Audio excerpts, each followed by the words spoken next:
Dulu cerita hidup dari mulut ke mulut, ayuna layar leuwih rame tibatan sora. Tapi carita tekung sikolot nu kolot teh lamun urang eureun nyarita.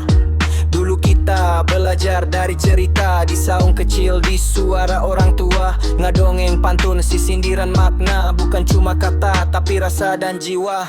Ayuna zaman serba digital, semua cepat, semua instan viral. Tapi di balik sinyal dan cahaya ada cerita lokal yang hampir terlupa.